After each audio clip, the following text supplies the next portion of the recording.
My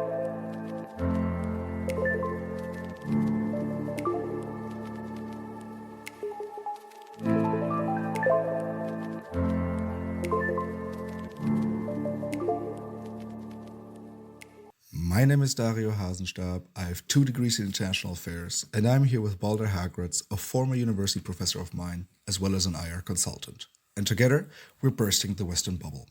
Today, we have our end of year episode where, just like last year, we will be handing out end of year awards called the Bubbles based on the concept of the Western bubble. If you would like to know more about this concept, how this podcast started, or who we are, make sure to listen to our introduction episode. And just as last year, we're having our assistants, researchers, supporting us with the awards. This year, we have with us Yuji and Aston. Yuji, why don't you tell the listeners who you are and basically what you do for the Western Bubble? Hi, I'm Yuji from Singapore. I study international relations at IU University, and I help in terms of research as well as just doing 1 minute short video for like YouTube, TikTok, Instagram. Perfect. Aston, introduce yourself quickly. Yep, so just like Yuji, I'm also studying IR, and I help with the research for the episodes along with the vertical videos on the different social media platforms, and I'm from the US. And don't worry, listeners, dear listeners, we have not kicked Balder out. Balder, you're also here with us. Hi Dario, good to have you, and a huge welcome to Aston and Yuji, of course. Wonderful to have you with us. Before we kind of begin with the awards, I quickly want to apologize for my voice. I went to a very exciting football game yesterday, so they might be a bit cracked. This is a very good idea for when you record a podcast the next day. Moving on to this year's awards series, right? We had this exact same format last year. However, we've tweaked some of the categories a little bit.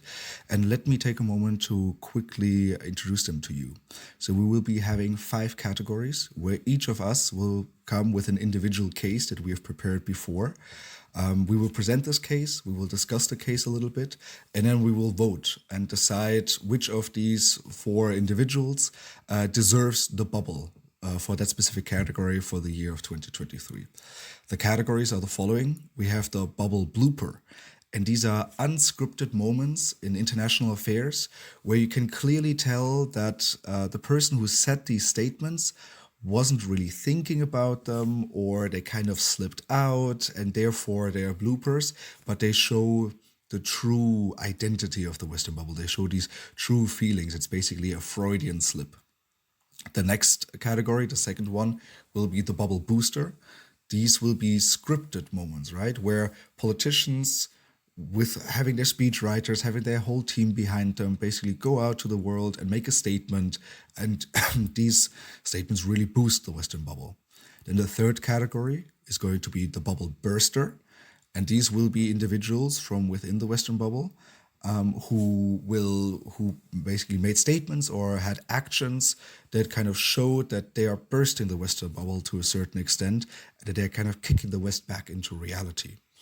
The fourth category, similar to last year, here will be a media category, namely the bubble blower.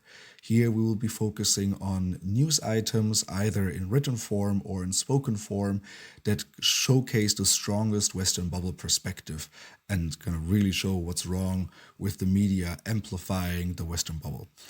And then the last category, the fifth category, will basically be the Lifetime Achievement Award, and it's called the Biggest Bubble. And here we will honor a person from within the Western bubble that really deserves to be highlighted for their actions and how they've worked on the Western bubble, sometimes for decades.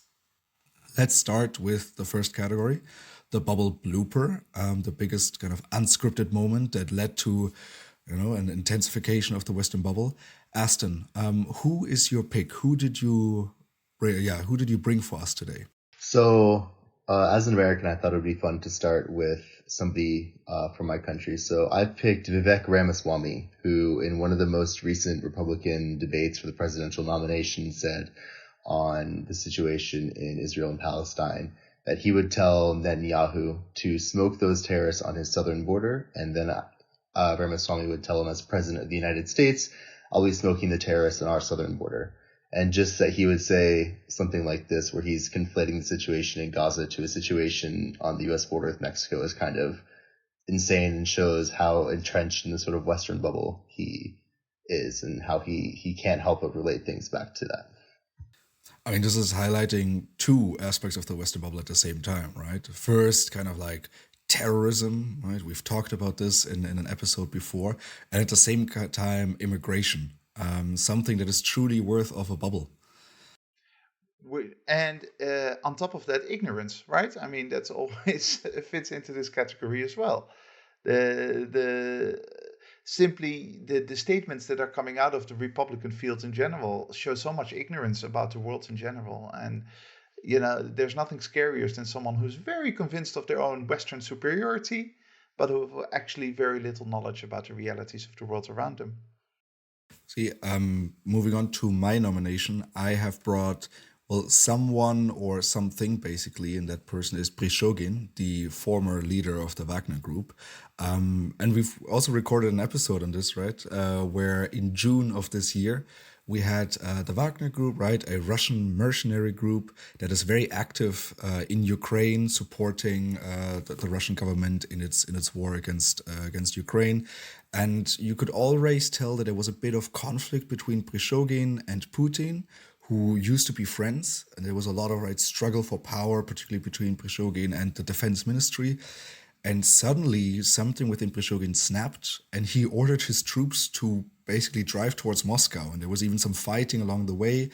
And the reason why I want to highlight this as a bubble blooper is because during his basically road trip from Ukraine to Moscow, Western media and the Western world in general was hyped, right? Oh, someone is taking down Putin. This is exciting.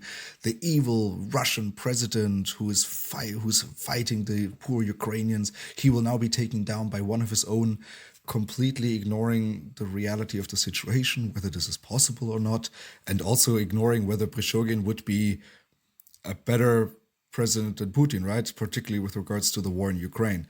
So I'm nominating Prigozhin here and his road trip to Moscow, and the consequent reaction of the Western bubble to this. Yeah, absolutely, Dario. I remember this summer when I was traveling in the US that it was everywhere in the news and you really couldn't avoid it. And everybody was talking about it. But where is it now? It's gone. As a general rule, though, we tend to overhype these moments, and we tend to underestimate small incremental change, right? This is something we've mentioned in the past as well.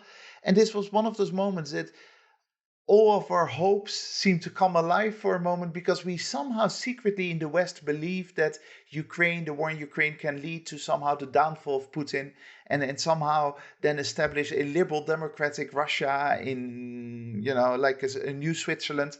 Whereas, of course, in reality, nothing like that's going to happen. And this was a action by essentially a desperate man who ran out of options. But that's not how we interpret it, because our deeper, if you like, Freudian emotions want it to be the start of this new era in Russia. And we haven't come to grips with the fact that not everyone wants to become like the West. Mm-hmm. Everyone was giddying with excitement. Oh, finally, Putin's going to fall down and he will be replaced by Prigozhin, who's more extreme. Balder, I think your nomination has also something to do with the war in Ukraine.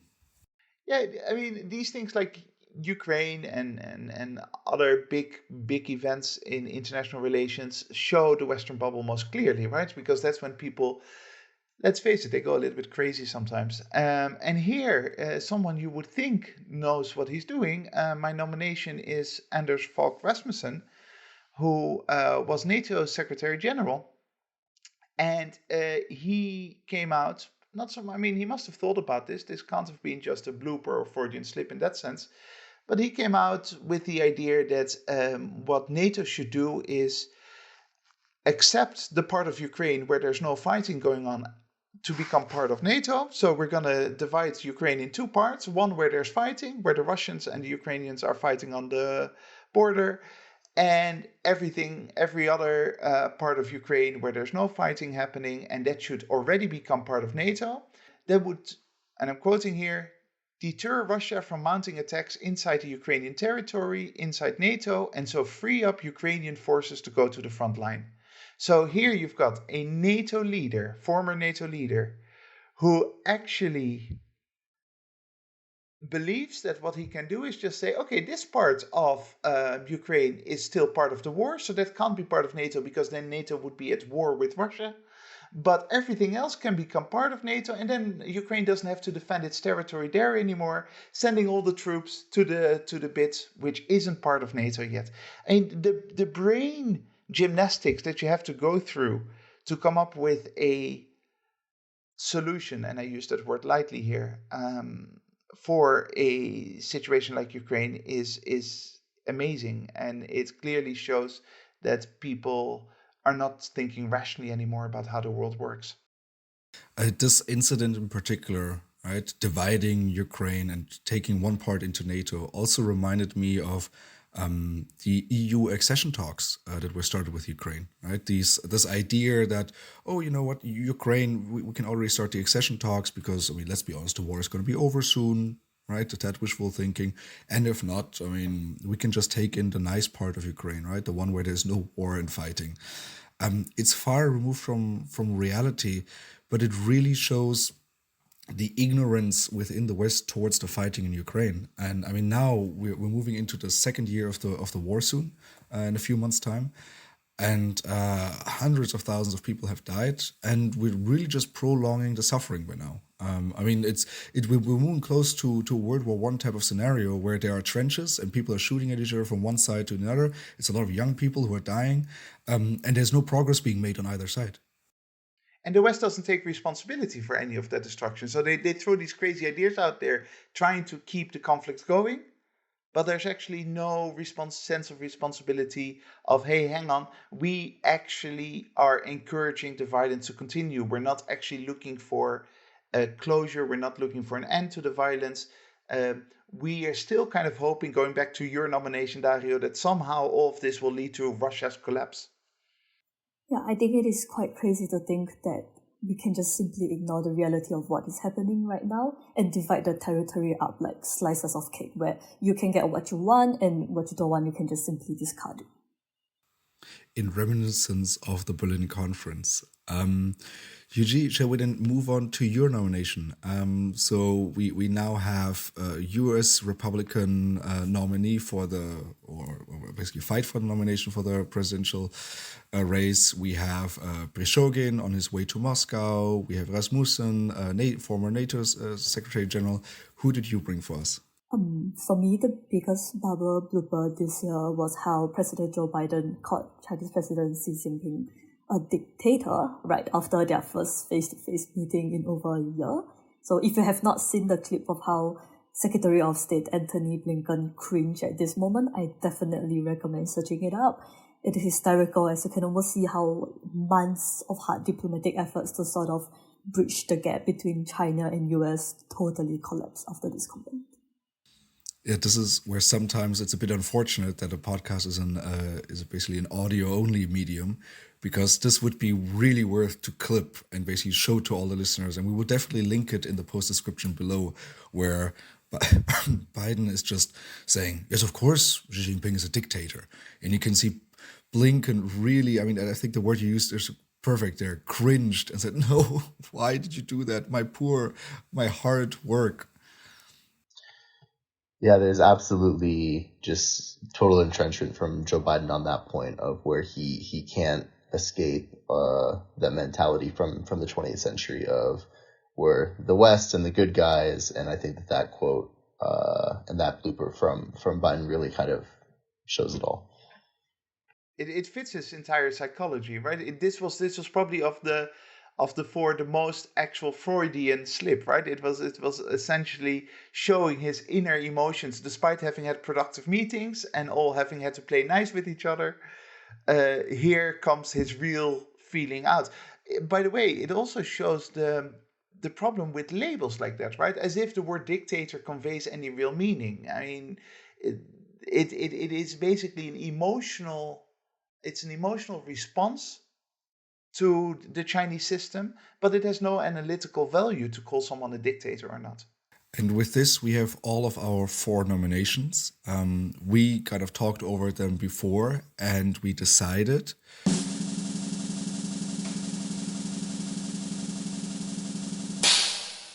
The winner is Rasmussen. For deciding or proposing that, you know what, we could just divide Ukraine. A round of applause for him. Any thoughts on him winning? I mean, that must be great for him, right? He's a retired NATO Secretary General. I'm not sure whether he has so many things going on. So he's winning a bubble award from us. I think this prize goes to NATO in general, right? For being this enormous bubble machine. This is where I imagine him if he were here to accept the awards. By the way, why isn't he? But if he were here to accept the awards, he would basically go through a long list of all his friends in NATO in Brussels who he wants to thank. All right, let's then. Okay. So now that we're a bit more lighthearted about this, and to our listeners, yes, all right. I mean, so obviously we're not giving out real awards, but I mean, this is a nice way of just recapping the year and also pointing out some of the craziness in this world. And we're living in a very serious world, but sometimes it does help to chuckle about them. A category that is not that serious, right? Because a blooper category is kind of lighthearted and it's fun. But a more serious category is the next one, and that's the category of the bubble booster. A bit of a more scripted moment, right? A stunt of a politician who decided, let me do something, let me go somewhere. And the first nomination, Balder, was already one of those stunts, right? Right, here my nomination is Ursula von der Leyen, our great European leader, he says slightly sarcastically, who went on a train to Ukraine in November, if I recall correctly, and she came back with a whole list of statements and phrases about how quickly Ukraine had to enter the European Union, how close Europe and the EU felt with Ukraine, how Zelensky was fighting the good fight. And basically, this was such a clear moment of someone, in this case von der Leyen, being called up in her leadership role, being there to represent the European Union and believing that somehow by embracing Ukraine into everything that is European, she would play a historical part in the evolution of the war. And it was painful to watch, especially because no serious analyst that I've ever spoken to believes that Ukraine is going to join the EU anytime soon. There's way too many obstacles for that. So this was a case of symbolism of Ursula von der Leyen probably believing her own words at that time, but no one taking her seriously and just seeing that the emperor has no clothes, right? That the West throws out these big statements, but nobody, not even Kiev, believes that they are carrying any water, that they're anything serious to, think about in the medium or long term. And I think this is really an excellent nomination to kick off the category because it really embodies what this category is about, right? It was a very well orchestrated and planned stunt to take a train to Ukraine, right? And then to thank even the Ukrainian Railway Association, meet with Zelensky, basically officially kind of announced that, hey, there will be EU accession talks, which, by the way, by now, I mean, have kind of been halted a little bit because countries within the EU are definitely disagreeing with this. I think also it's important to know with this whole taking a train into Ukraine thing, it's very much kind of a bubble thing because Joe Biden did the exact same thing, I think, last year or something like that, where you take a train into Ukraine and you talk to Zelensky and you talk about, the future, what's going to happen, and then what really comes from it, right? It's very traditional of the bubble to do this sort of thing. This is a popular stunt. Yeah. But by now it's an absolute must-do. I mean, we talked about this recently in our third episode on the United Kingdom, right? Where one of the first acts of newly appointed foreign minister or secretary of foreign affairs in the United Kingdom The first thing he did was also take, I don't know if he took a train, but he also traveled to Ukraine, right? And Zelensky did him good, right? By basically putting him in front of flags in the presidential palace, making him feel all important, right? I mean, you have this every few weeks by now where some high-ranking official from the West is traveling to Ukraine. And I mean, I don't know whatever comes out of it, but there's a lot of images coming out of it, and that's definitely deserving of a bubble award there. And Aston, who did you bring for this wonderful category? So I brought Justin Trudeau as kind of representative of Canadian international relations politics this year, because for those who are unaware, there was a really serious international relations kind of disagreement between Canada and India. And that was due to the killing of Hardeep Singh Najjar, who was basically a Khalistani independence activist, or he had been in the past, who is now leading a Gurdwara in Canada and was a Canadian citizen on Canadian soil, was killed in a parking lot. And Canada was accusing Indian agents with very tacit support from the U.S. in this, of killing him on Canadian soil. And that was kind of really driving a wedge in Indian-Canadian relations, and it was all over the news, especially in the two countries and in the two regions. And then this was late September, early October, where this situation was happening, and then Israel was attacked on the 7th, and basically all this completely disappeared, and now both Canada and India is not really in the Western bubble, but it's absolutely kind of a Western bubble thing to want to side with India and get India on your team, because they're seen as a democracy. And the second that the attack on Israel happens, this goes away, and now they're both aligned in a foreign policy mission. And there's this real wedge between the two countries that was very relevant to both countries is now an exchange because of Israel-Palestine, which is not a region either country is particularly involved in or particularly interested in. Now they're both, because it's the Western bubble, and they need to rally around the flag and draw the wagons. And now India and Canada, the tension seems to have basically disappeared because of this. Canada is fascinating in this, right, as a general country within the Western bubble, because it's sort of the friendlier, more philosophical partner of the United States, right? So whenever the United States positions itself aggressively, Canada comes in with its diplomatic language, and this was one case where Canada really went beyond that and really put itself forward. And you sort of saw the real Canada underneath the friendly facade, if you like. Moving on to the next nomination, Yuji, who did you bring? For this category, I would like to nominate Israel Prime Minister Benjamin Netanyahu for his attempts to keep news articles focusing on Israel and the suffering that is happening, as well as keeping the West interested in this whole conflict going. And I feel like his desire for the West to keep supporting his sides and his action has to be recognized somewhere. Right, it's absolutely essential for Israel, of course, and particularly for Netanyahu, to keep the West on his side. Right, to kind of have that support and have that safety net, that in case something more serious were to happen, the West would stand by Israel's side. And also on an international stage, right, it's really important for Israel in the United Nations Security Council to kind of have the United States there vetoing things, and in general just to have the Western world behind them. And he does this. Netanyahu does this very well, right, with democracy, right? Democracy was attacked in all of this. And obviously, this is a very contentious topic. And if you haven't listened to our 3 episodes, please do so. And interestingly, my nomination for this category goes into a similar direction. And we actually, since October 7th, we've been witnessing a bit of a fight between Zelensky, the president of Ukraine, and Netanyahu, the prime minister of Israel, for attention of the Western bubble. Because let's be honest, the West can only ever focus on one topic at a time. That's the reason why sometimes we're angry at China, sometimes we're angry at Russia, sometimes we're angry at terrorism. But here in this particular situation, you have Netanyahu, right? And he captured all the attention, obviously, for a month. I mean, this was a really big topic. It was a really traumatic experience for Israelis.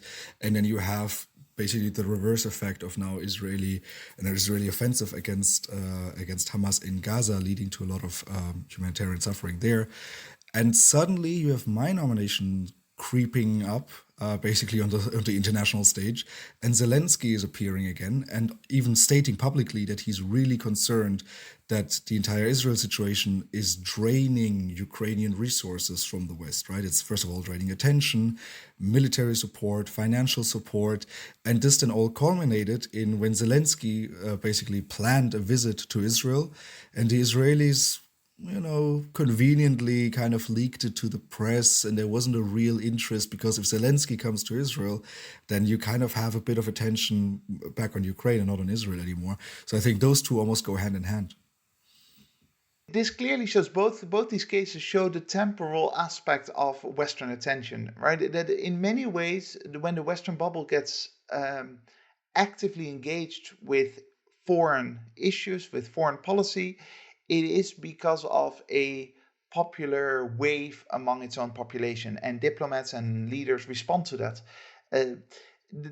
It also shows that if you're the leader of Ukraine, maybe less so if you're the leader of Israel, but if you're the leader of Ukraine, you cannot bank on having this support for the long term, because the West doesn't actually believe much of its narrative towards the outside world. It very much is deeply convinced that it is superior internally, but when it comes to Ukraine, when it comes to Israel, when it comes to countries around the world, the West doesn't have sufficient engagement and sufficient knowledge to keep it up for years and years. And so here's my prediction for 2024. At some point, something new is going to happen, and that's going to take all the attention away from Gaza. And then after that, there will be something else taking attention. It's like a dog with a shiny object.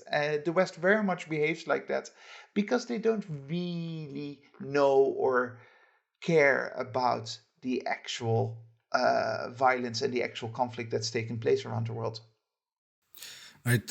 To back up my nomination here a little bit, because I think this is best exemplified by Zelensky basically calling Hamas and Russia the same type of evil. Right? That's craving any form of attention.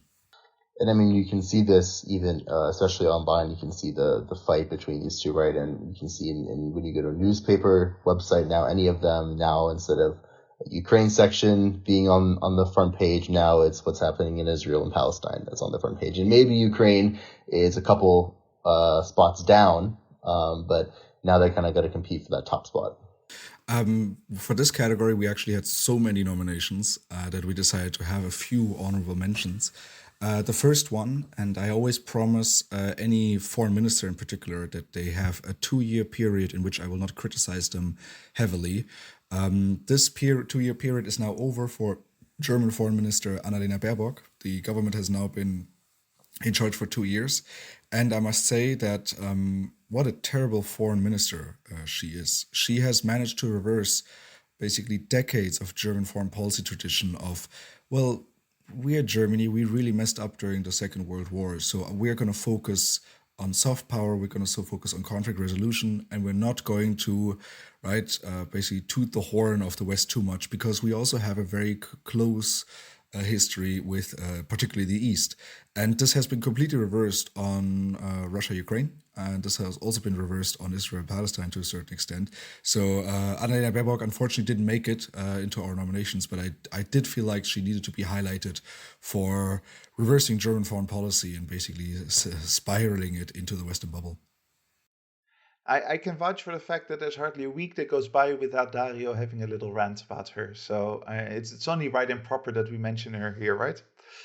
Yep. Another person we wanted to put into the honorable mention section was yet another American presidential candidate who's probably not going to win. But this one is Chris Christie. And basically he gave a speech at, I believe, some donor event where he's trying to look very presidential. And he calls America the indispensable nation, and he calls China and Russia and Iran and North Korea and maybe another one, but I think that was the main four, a new axis of evil, basically. And we also, just as in the past, actually have the speech, because it is all audio only, for our listeners to enjoy here. The argument in our party is about whether America is any longer the indispensable nation. What does that mean? We are the indispensable nation not just to ourselves, but to the world. When moments like this happen, where does the world turn? And if America does not answer the call, who will? Well, what a speech, Boulder, right? That's a presidential speech right there. Well, in many ways, following the Republican debates is entertainment until you remember that this is one of the two major parties of the most powerful nation on earth, and then it doesn't become haha funny anymore.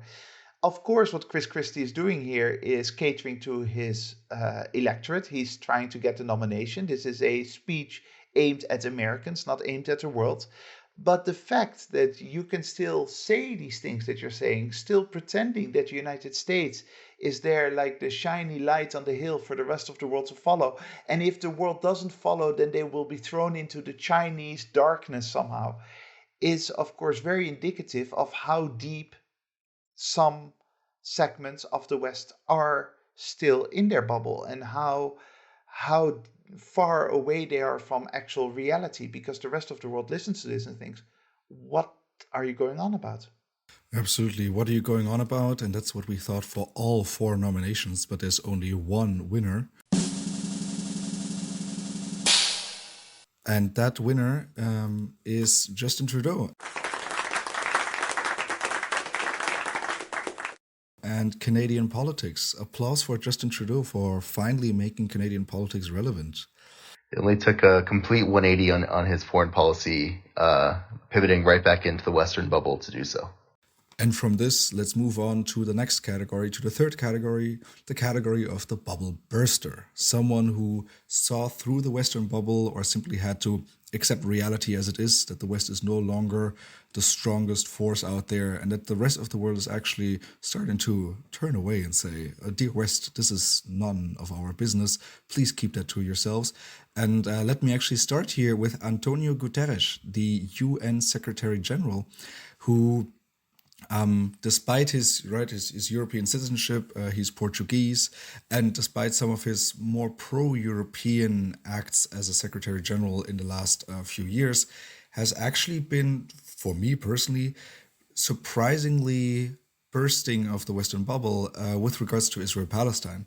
Right, very early on, he called for, he condemned, obviously, the acts of Hamas and the massacre that they committed, but then also very quickly basically jumped to the aid of Palestinians who, right, were not receiving any form of food, fuel, or water aid after the blockade from Israel, and has been really rallying for humanitarian corridors, humanitarian solutions, the protection of hospitals and refugee camps, and even a few days ago went as far to invoke Article 99 of the United Nations Convention, calling for an immediate ceasefire in there and actually bringing this to the United Nations Security Council for all parties to vote in favor except the Western bubble basically championed the United States. But for me, it is important to kind of compliment Antonio Guterres on this for actually managing, right, to resist the pressure that the West certainly must have put on to him and call for that immediate ceasefire, basically, right, doing the right thing for humanity and saying, hey, there's 2.3 million people there. Let's maybe be a bit more careful with where we drop bombs and how we drop them, and let's make sure that they have some safe haven to go to. It should be pointed out that the UN has always, if you're drawing this line between pro-Palestinian and pro-Israeli, has been more on the pro-Palestinian side. That's a historical fact, for mostly because the international power base of Israel is the West, and if you look outside of the West, there's actually much more sympathy for the Palestinian cause and much more skepticism about Israel in general around the world, and that is reflected within the UN.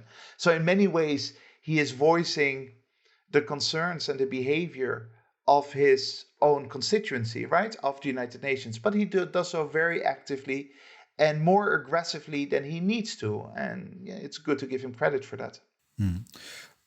Let's move on to the next nominations. A nomination that also goes into the direction of the West kind of being isolated a bit on the world stage and no longer being in charge in certain areas of the world. Yeah, so one year where that was very, very apparent, or one area where that was very apparent this year is in the Sahel, right? Specifically in Niger, where the new leader of the military junta who coup the previous government, Abdulrahman Tchiani, basically told all the French soldiers there, hey, you guys are going to be leaving now. And this was kind of bursting the Western bubble because France still has this idea that it gets to exert influence in its African colonies and have bases there and soldiers there and intervene there. And now the new Niger government is like, no, let's not do that. You guys cannot be here anymore. We're going to put a pin in your bubble and you guys can go home and stop doing your neocolonialism on us. And a similar development to this, right, where the West kind of got shown that you're no longer in charge here. Yes, you still have some of the strongest militaries in the world, but you're, first of all, no longer willing to use it, especially not in the way that you did 20 years ago, where you really started to mess up. Another case where this happened was in Azerbaijan and Nagorno-Karabakh. Yeah, so this is my nomination to specifically put a name on it. It's Nikol Pashinyan, who is the Prime Minister of Armenia, and who, since his becoming Prime Minister in 2018, has been very clearly steering towards the West and away from Russia. Internally, he very much sees himself as a liberal, if you like, a neoliberal leader who looks at Armenia as having a future within the West, potentially even within NATO, within global organizations dominated by the West. That basically meant that Armenia lost its support mechanism from Moscow. And what you see is that Azerbaijan, their long-term rival of Armenia, used that moment to basically move in and to end a 30 years long conflict of surrounding Nagorno-Karabakh, the enclave of Armenia within Azerbaijani territory.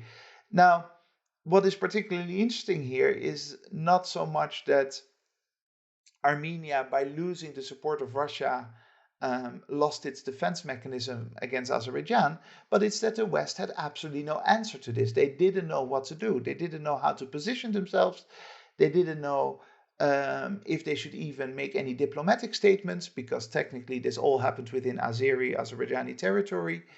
And it shows that even if you're a very clear pro-Western leader outside of the West, you cannot rely on Western support. And Pashinyan clearly got this message loud and clear and learned this the hard way.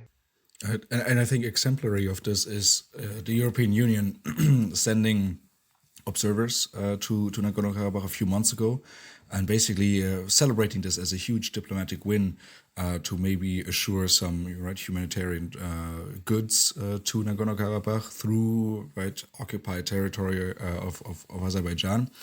And that celebration then came to a very prompt halt when Azerbaijan simply said, well, this is now going to be our little special military operation. I think the wording was very similar to the wording of Putin.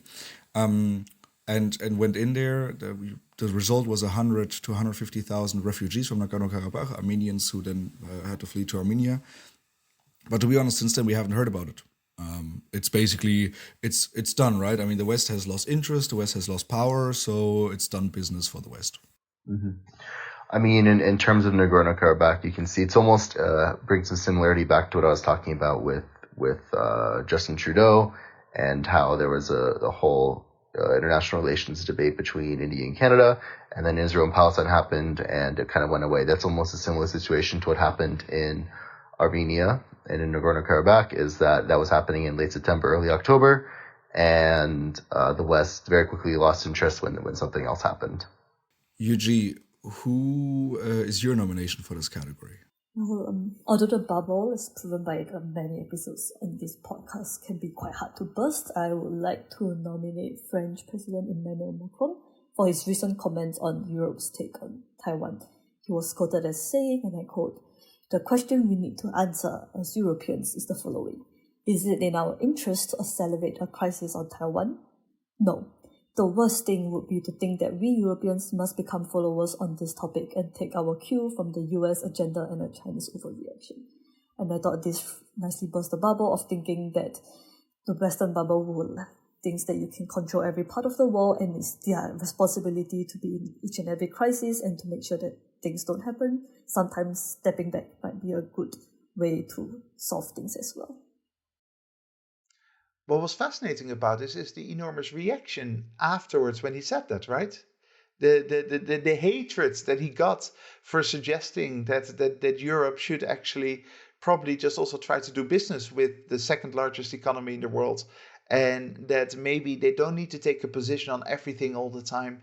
And his words were taken out of complete context. People said, oh, you don't care about free liberal Taiwan anymore. You don't care about anything else.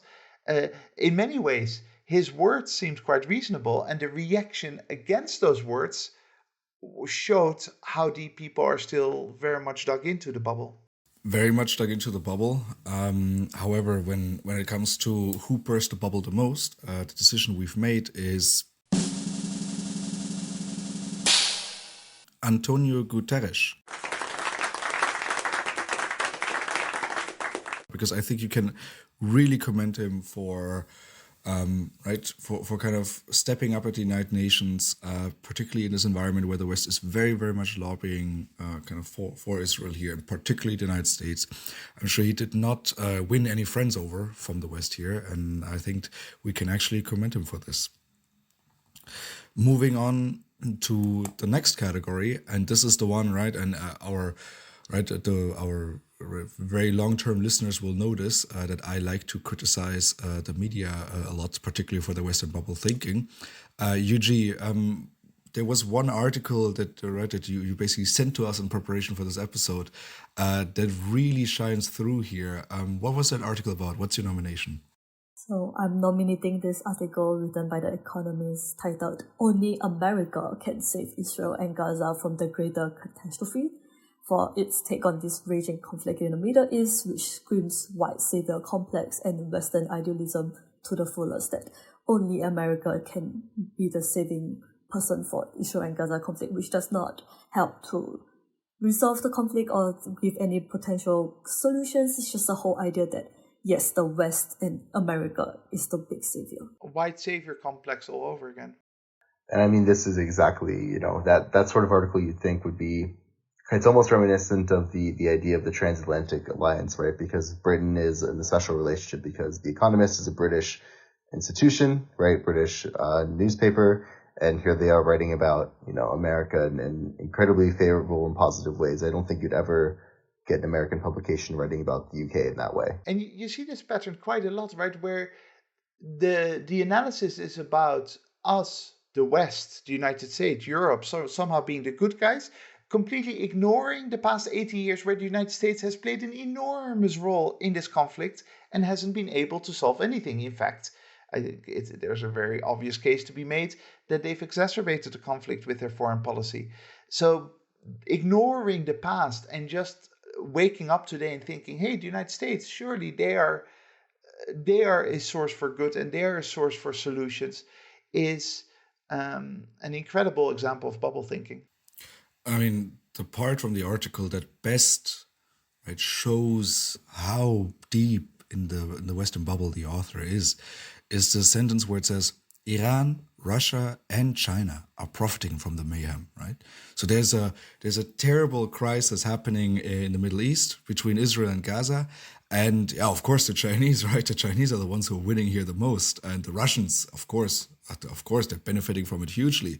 And Iran, obviously, right? Let's not talk about the suffering on the ground. Let's talk about the battles that the West has created itself. And let's talk about the enemies that the West holds most dearly. And these are the ones that are obviously benefiting from this humanitarian catastrophe that we're really using to kind of drive the emotional component home. And they are big, right? They are the big enemies and they are benefiting from this the most. Aston, can you compete with this type of Western bubble article? I can try. So my article comes from, it's a piece released by the Brookings Institute, and specifically I'm going to nominate the part by Tom Stefanik, who basically was writing about the AUKUS alliance between Australia, UK, and the US. If you remember, a few years ago, there was the whole debacle with the nuclear submarines that kind of launched this. And he said, basically, that was comparing China to the Soviet Union, which is the favorite thing to do of the Western bubble. And he says, in the 1980s, there was a lively public debate in the United States about the merits of threatening Soviet ballistic missile submarines. Australia should engage in a similar public discussion since their attack submarines and crews may someday be operating in the same waters as Chinese strategic weapons. This is very bubble think because Australia, why would it be in their interest to have their missile submarines threatening their largest trading partner by far and a country that their economy is entirely dependent on instead of in favor of an alliance with the US, who is much far away and a much smaller trading partner for them. I still would very much like to hear a Australian foreign policy analyst explaining this exactly, right? Explaining how it is possible that there's this disconnect between reality that everyone can see and the psychology behind it. Absolutely. There's another case, and that's the case I'm bringing, where I don't need a foreign policy analyst, I need a psychologist to explain what this journalist was thinking. Because also this year, I mean, something that we haven't talked about on the Western bubble because it's not necessarily international relations, we had the Women's World Cup in football taking place in Australia. Right, and as always, right, all the nations kind of come together, play football, and you're kind of really happy to just, right, see different teams compete against each other, and it's just a nice little break from international relations, and you would really hope that you can have that form of escapism somewhere. Not for the captain of the Moroccan national women's team, because she was sitting at a press conference expecting harsh questions about, I don't know, tactics and the current mood in the Moroccan team. And then we had a reporter from the BBC asking her this. For Gislan Shabak, in Morocco, it's illegal to have a gay relationship. Do you have any gay players in your squad? And what's life like for them in Morocco? Sorry, this is a very political question, so we'll just stick to questions related to football, please. It's about people. It's Thank got you. nothing to do with politics. Please let her answer the question. It's astonishing to me that you would use this platform to kind of further your agenda here, right? I mean, first of all, he says, hey, it's illegal to be gay in Morocco. But do you have any gay players on your team that you would out right now, right? Because, I mean, it's so easy. And then rightfully so, the media, right, the media person of the Moroccan national team kind of says, hey, we're not going to take any questions on this. Let's please talk about football. And then he basically kind of still shouts into the room, yeah, but it's about people, not politics. How ignorant can you be, right? Like ignorant with regards to the customs and traditions of a team, ignorant with regards to the women's team who wants to play football, and you kind of bring politics into this. And it's just so much ignorance in that statement. Yeah, definitely just ignoring the whole context. It is crazy to see how like the BBC News reporter completely missed the whole context coming into this, talking about like the Women's Soccer Cup. And so I think it is absolutely, it's just insensitive and rude to ask someone to also just tell on their teammates, like in front of the whole national public television. Like, how is that possible? Like, good media questioning. There are a number of factors here coming together. There's the social debate that exists within the West is now being exported to this World Cup and to Morocco. So, hey, we've got a debate here about gay rights. We've got a conversation about how we want to organize our society. And because we are the West and because we know what is right and what is wrong, now everyone has to be part of this debate, even the people in Morocco. And then the complete lack of sensitivity towards the reality of this football player and the setting in which this happens is absolutely astounding. And it's a brilliant example of the Western bubble. Right, it's, oh, you don't have gay rights in Morocco, so, you know, if I ask this heroic question about the Moroccan women national team, this will spark a debate and maybe even spark protests, and this will change the rights of the gays in Morocco. Yeah, good job, journalist. You're the savior of the people, right? I mean, let this come from down below. There's no need to kind of tell from above, whack your finger at Morocco and basically say, oh, you know what, you now need to start this conversation, instead of just letting it happen naturally.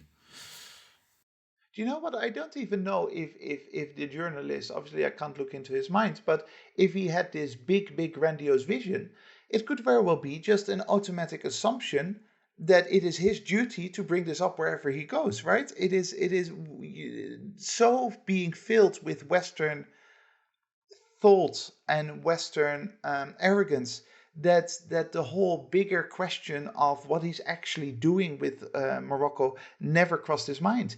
He believes that gay rights are important. By the way, so do I. So do we all, I assume, here in this call. And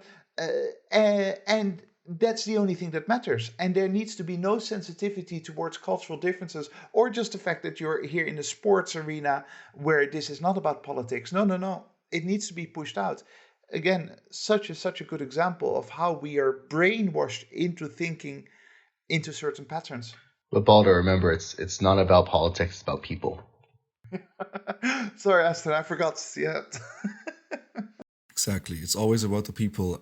Balder, which person or which people are you bringing for your nomination? Well, I must admit that in this case, the first thing was the topic, and then I just shoehorned in this article, but there were plenty of examples to choose from.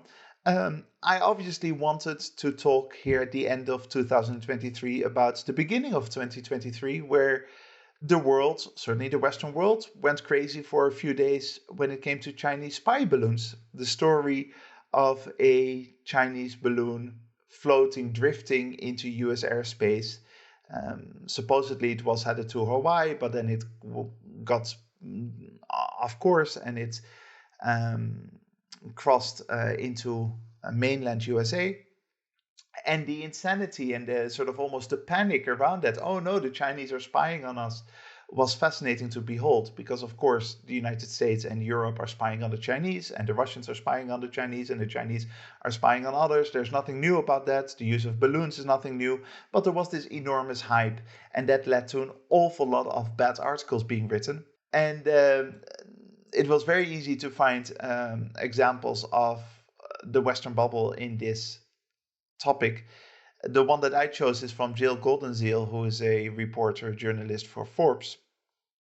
And she has an article called The Chinese Spy Balloon is Down, Now the Fallout Begins. And it is full of those little phrases that show Western, if you like, arrogance and delusion. And very specifically, she writes, if China intentionally sent a trial balloon when it did, its tactics are reminiscent of its use of lawfare elsewhere, exploiting US law-abidingness in order to advance its own strategic aims, end quote. So here she suggests that, the only reason why China can do this and send this evil, horrible balloon towards us is because we are peaceful, law-abiding citizens. The United States is a law-abiding country that doesn't fight back, and I wish that we would fight back a little bit more. I mean, we recorded, I think, a very nice episode on this, right? We went through different scenarios of what could be happening with these balloons and what's the situation. Because, I mean, ultimately it was only one balloon, but remember the first few weeks of 2023, where basically everyone started looking into the sky and started seeing weather balloons, right? Legitimate weather balloons. And then the poor US Air Force had to send up a fighter jet each time to check out whether is it a domestic weather balloon? Is it something of a private citizen? What's happening with all these spying weather Chinese balloons, right? That was absolute craziness. However, I think none of this craziness trumps basically the winner of this category. And this is the article that UG brought. Because, hey, let's be honest, the worst thing about the situation between Israel and Palestine at the moment is that Russia, China, and Iran are benefiting so much, and that the West is really losing out here. Applause for the author of this article. This is unbelievable. Let's move on to the last category, and this is the Lifetime Achievement Award, the best bubble, basically. And here we have a few very good nominations. However, I think there's two very strong favorites. Balder, you're not starting necessarily with a person, but you're starting with people. 17 million to be exact. Well, actually, that's not the exact number.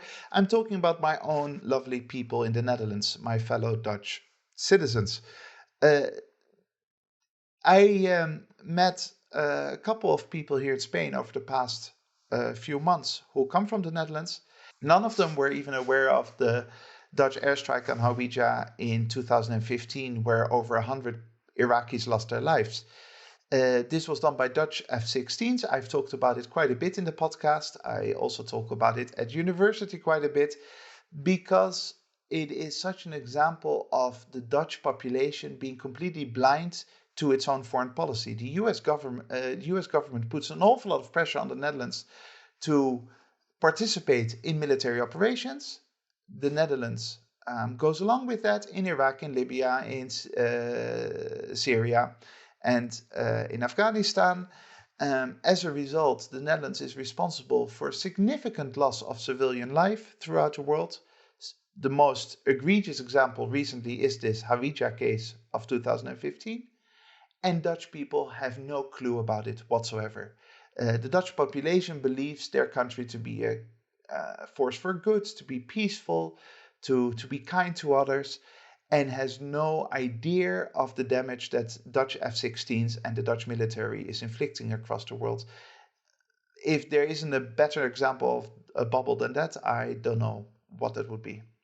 Right, and let me take this opportunity to add to those 17 million Dutch people. Let me add 83 million Germans, because we have a very similar situation where in 2010 in Afghanistan, close to Kunduz, the German Air Force dropped two 500-pound bombs on two trucks filled with fuel, leading to an explosion, killing at least 91 civilians. Those are the ones we know of, where, I mean, at least the German government apologized and paid reparations. But if you ask the average German right now about this, I'm sure that out of the 83 million people, very few will still remember this and still be able to talk about this. So let's have 100 million Europeans basically nominated in this category.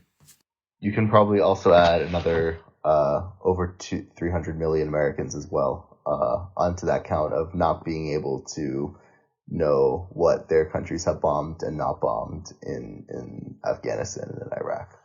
And it's fascinating because they are all convinced that China and Russia are the bad guys. Okay, Russia started a war in Ukraine, fair enough, but China hasn't had any military operations killing civilians over the past 30 years.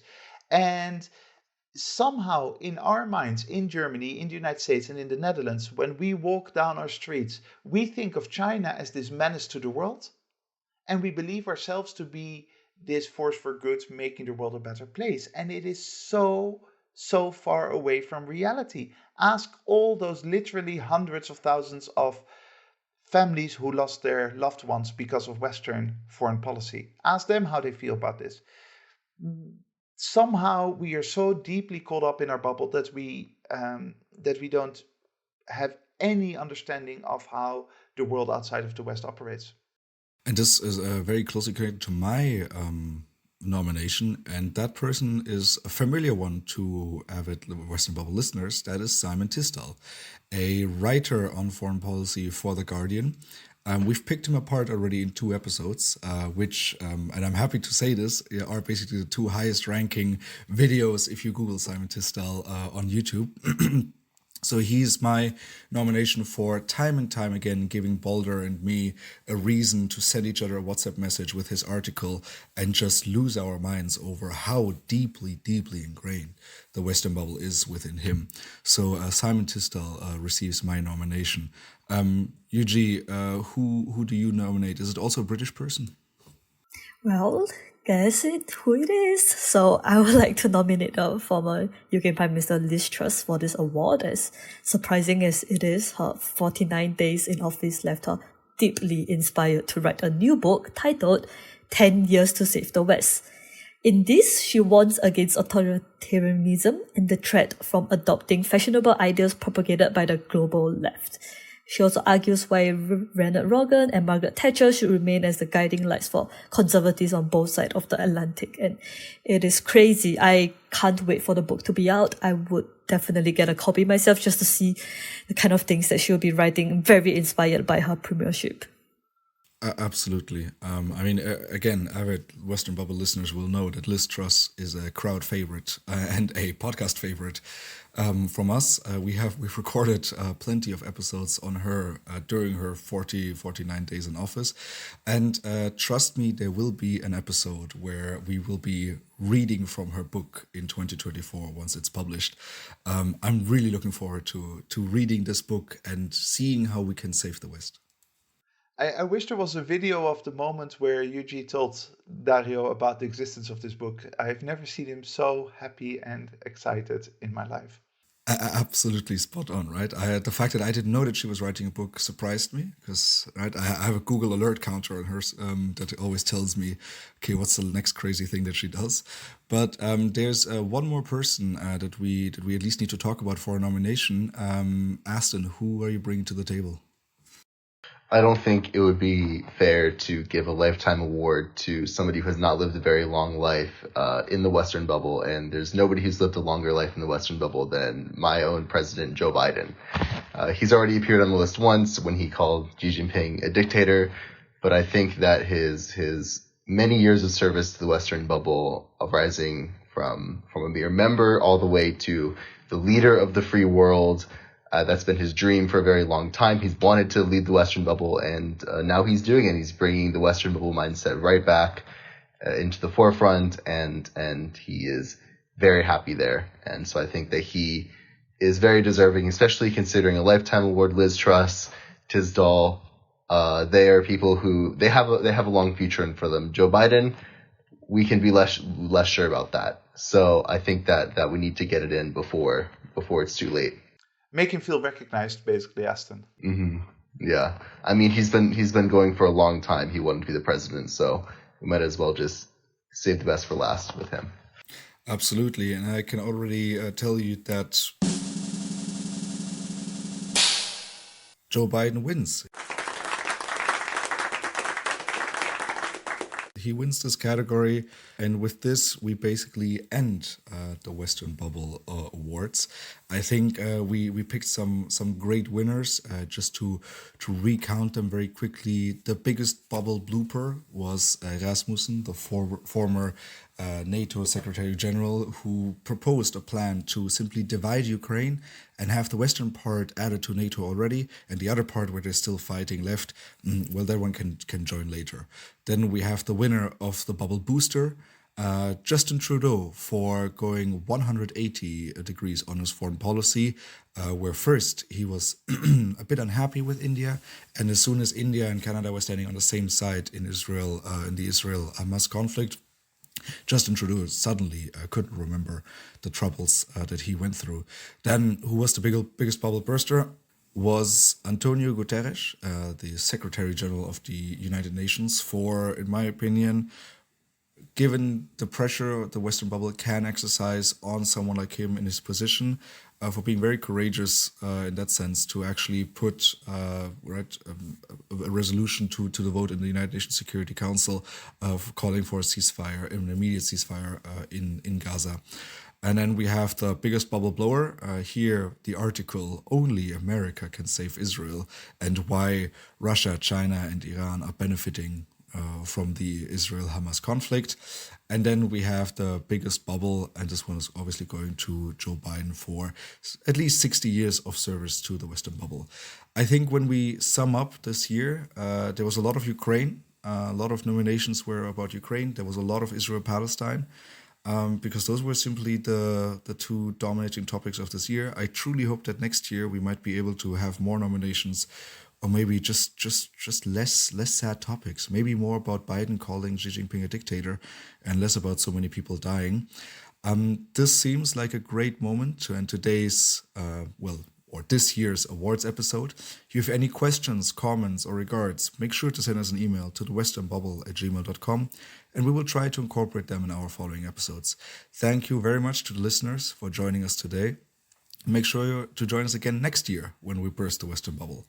Also, thank you very much to Aston and UG for your great work this year for the Western Bubble and for your participation in today's episode. That is it from my side. Balder, which closing quote did you pick for us today? Well, let me first join you in thanking Aston and UG for being here and for doing all your hard work behind the scenes. It's amazing to have you with us. And I have a quote here from another huge Western Bubble, if you like, Winston Churchill, who's always a great source for quotes, but also, of course, very much part of this Western mentality. And he wrote, "This is not the end. It is not even the beginning of the end, but it is perhaps the end of the beginning."